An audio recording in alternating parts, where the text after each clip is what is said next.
바쁜 일상 속 현대인들은 간편한 인스턴트 식품에 의존하기 쉽습니다.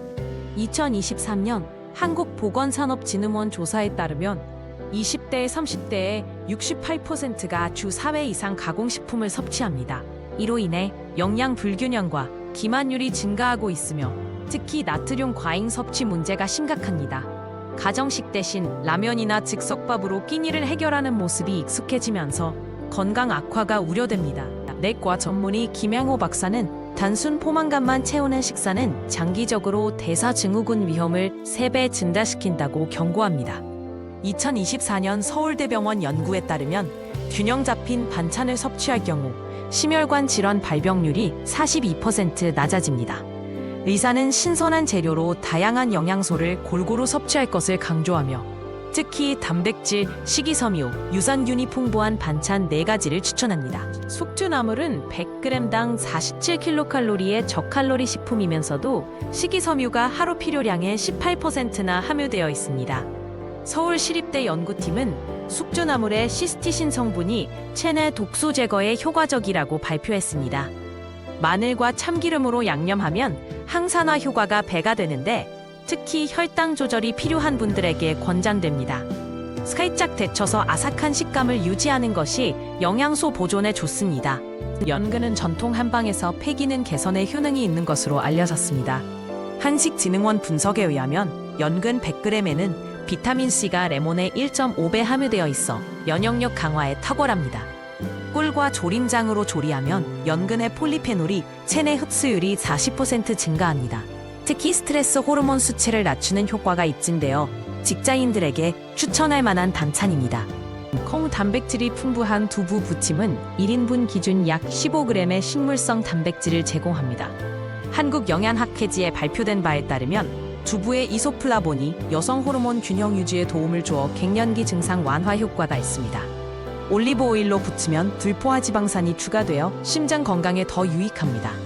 부드러운 순두부보다는 묵직한 면두부를 사용해 바삭한 식감을 내는 것이 좋습니다. 김은 한국인의 장 건강을 책임지는 대표 발효식품입니다. 제주대학교 연구에 의하면 김의 유산균이 장내 유익균 증식에 기여해 면역력 향상 효과가 있습니다. 참기름과 함께 구우면 지용성 비타민 흡수율이 70%까지 높아집니다. 특히 김의 타우린 성분은 간 기능 개선에 도움을 주어 음주 후 해장 반찬으로도 적합합니다. 너무 오래 구우면 영양소가 파괴되므로 살짝만 볶는 것이 포인트입니다. 의사가 추천한 4가지 반찬을 조합하면 단백질, 식이섬유, 유산균, 비타민을 골고루 섭취할 수 있습니다. 한국영양학회는 이 조합이 하루 필요한 영양소의 60% 이상을 제공한다고 밝혔습니다. 연근 조림으로 비타민C, 두부 부침으로 단백질, 숙주나물로 식이섬유, 김고이로 유산균을 보충하는 것이 이상적입니다. 반찬당 70kcal 내외로 칼로리 조절도 용이해 다이어트 중인 분들에게도 추천합니다. 가족과 함께하는 식사는 영양 공급뿐 아니라 정서적 안정감도 줍니다. 대한가정의학회 연구에서 가족 식사 횟수가 주 5회 이상인 청소년은 스트레스 지수가 30% 낮은 것으로 나타났습니다.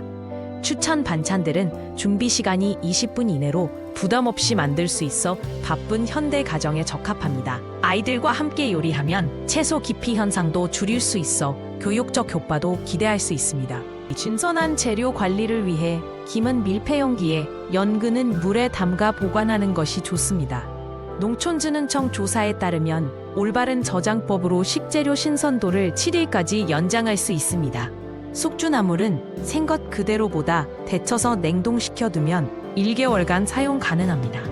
두부는 통에 담긴 상태로 물을 갈아주면 유통기한이 3일 증가합니다. 주말에 미리 반찬을 준비해 소분해두면 평일 시간 절약이 가능합니다. 이 4가지 반찬을 꾸준히 섭취하면 3개월 만에 혈중 콜레스테롤 수치가 평균 15% 감소한다는 연구 결과가 있습니다. 영양학회 권장사항에 따라 주 3회 이상 이 반찬들을 번갈아 먹을 것을 추천합니다. 단, 신장 질환이 있는 경우 두부 섭취량을 조절해야 합니다. 건강한 식습관은 21일 동안 지속해야 몸에 익숙해지므로 오늘부터 실천을 시작하는 것이 중요합니다. 작은 변화가 큰 건강 개선으로 이어집니다.